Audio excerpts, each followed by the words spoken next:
MP সাহেব তোমার MP হওয়ার কাহিনীটা। এই তো আমি নমিনেশন লইয়া আইতাম, আমার তো নির্বাচন অলরেডি যা আর কি, ইটা যেতাম না, নেক্সট নির্বাচনও যাইমু, বলে কইরা দেশও যাইতাম, খুব শীঘ্রই দেশও যাইমু, বিজয়ের মিছিলও দেখইব লগে।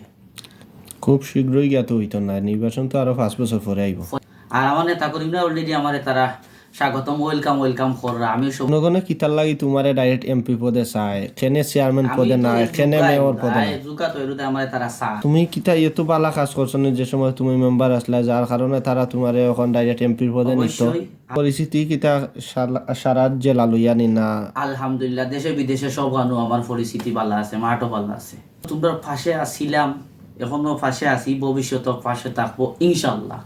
খালি পাশে থাকলে তো হইতো না, আমরা তো তুমি বালা মন্দ সপ্তাহ থাকতোই বা জনগণের ক্যান্ডিডেট হলে দুকে পাশে থাকতে হইব, তাকমো ইনশাল্লাহ। এগুলো তো তাকমো করি মানুষে আমারে স্যার, আমি তো নিজের উন থাকি চাইলাম না আমি যে এমপি খারো হয়ে যেতাম, আর মানুষ তোমার খর জনগণে তোমারে চায়, তোমারে ভোট দিব, বুঝলাম জনগণে ভোট দিব। তে আশাবাদী তোমারে আমরা 5 বছর পরে এমপি পদে দেখিয়া চেষ্টা করবো দেখবো, ইনশাল্লাহ। জয়ের মিছিলে দেখইব। জয়ের মিছিলে, বিজয়ের মিছিলে দেখো।